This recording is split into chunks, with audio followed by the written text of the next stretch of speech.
নমস্কার সকলকে শুভ রাস পূর্ণিমার শুভেচ্ছা ও ভালোবাসা। তো আজ আমি এখান থেকে ব্লগটা স্টার্ট করছি।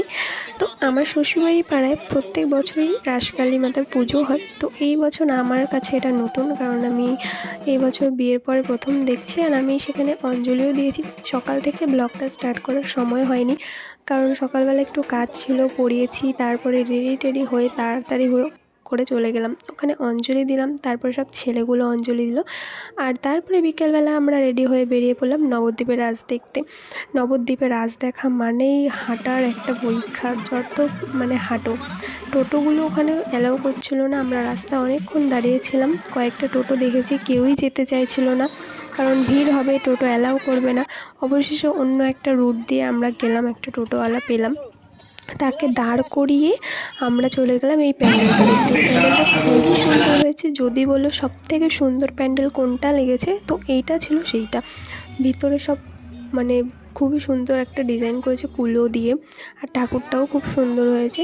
তারপরে ওখান থেকে 2 মিনিটের মধ্যে দেখে কোনোরকম বেরিয়ে গেছি, কারণ টোটোওয়ালা আমাদের বুকিং করা ছিল না, তো উনি বেশিক্ষণ দাঁড়াবে না। তারপরে চলে গেলাম এই সবশিব মাতা দেখলাম। সবশিব মাতাও খুব সবশিব মাতা অনেকটা বড়, এই ঠাকুরটাও আমার খুব ভালো লাগে। তারপরে রাস্তার ধারে আবার একটা ছোট্ট বাচ্চা মেয়ে দড়ির উপরে ওই খেলাগুলো হয়েছে ওগুলো করছিলো। ওগুলো দেখতে ভালো লাগে হয়তো, কিন্তু ভিতরে ভিতরে একটা ভয়ও লাগে, এমন একটা জিনিস। তারপরে চলে গেলাম আমাদের নবদ্বীপের সরকার পাড়ার প্যান্ডেলে। এইখানের প্যান্ডেলটা প্রত্যেক বছরই সুন্দর হয়, আর এইখানে মূলত মেলা হয়, যার জন্য আমরা বেশি করে গেছিলাম। মেলায় আমাদের কিছু জিনিস কেনার ছিল, কিন্তু যেটা কেনার ছিল সেই দোকান বসেইনি। তো ভিতরে ঢুকে গেলাম, ঠাকুরও খুব সুন্দর হয়েছে, প্যান্ডেলও সুন্দর হয়েছে, আর বাইরে পোলাও আর আলুর দম খাওয়াচ্ছিল। আমরা সকলে লাইন ধরে দাঁড়িয়ে গেছি, বেশিক্ষণ টাইম লাগছিল না, যার জন্য দাঁড়িয়েছি। আর সত্যি বলতে পোলাওটা এত টেস্ট হয়েছিল, এত স্বাদ পোলাও আমি বোধহয় এর আগে খাইনি। আমার পোলাও জিনিসটা অতটা ভালো লাগে না, কারণ আমার অত মিষ্টি পছন্দ না। তো যাই হোক, এখান থেকে একটা কানের কিনে নিলাম। যে কানেরটা কিনেছি, এটা আমার অনেক দিনের ইচ্ছে এরকম একটা কানের কিনবো, কিন্তু কেনা আর হয়ে ওঠেনি। তো এখান থেকে অবশেষে কিনেই নিলাম।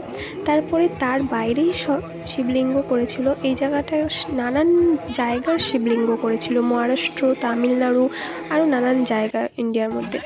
তো এখানে প্রসাদ দিচ্ছিল খই আর মুরগি, সেখান থেকে একটু প্রসাদ নিয়ে বেরিয়ে গেলাম। এখানে আরও 2টো ঠাকুর দেখে নিলাম। টোটাল আমরা 20-25টা ঠাকুর দেখেছি। যদি আমরা সারা রাতও ঘুরতাম, তাও বোধহয় দেখা শেষ হতো না।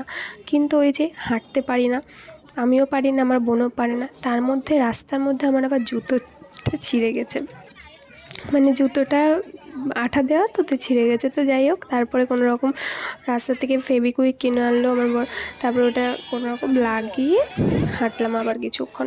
তারপরে আরও কয়েকটা ঠাকুর দেখে নিলাম। এই ঠাকুরটা এত সুন্দর হয়েছে, আর শাড়িটা কি ভালো লাগছিল। আমি শুধু ভাবছিলাম যে শাড়িটা যারা বানিয়েছে কত দিন থেকে বানিয়েছে, অনেক বড় ঠাকুরগুলো। আর এই ঠাকুরটা খুবই সুন্দর হয় প্রত্যেক বছর, একদম ছোট্টখাট্টো জায়গার মধ্যে। তারপরে আমরা নানান ঠাকুর দেখে নিলাম, রামের সেতু বন্ধন। তারপরে এখানে আবার মিষ্টি প্রসাদ দিচ্ছিলো সবাইকে, যদিও আমি এটা নিইনি, কারণ আমার মিষ্টি তো ওটা ভালো লাগে না। তো তারপরে আমরা রাস্তার এই সাইডে দাঁড়িয়েছিলাম, আর মা আর ও মিলে বাদাম আর নিমকি কিনেছে। আর আমি এখানে দাঁড়িয়ে রয়েছি, আর বোনের আবার পা ব্যথা হয়ে গেছে, ও আবার একটু বসে পড়েছে। এইটাই সমস্যা, হাঁটাটা। আমারও পা ব্যথা হচ্ছিলো, মাজা ব্যথা হচ্ছিলো, তবুও আমার অতটা কষ্ট হয়নি।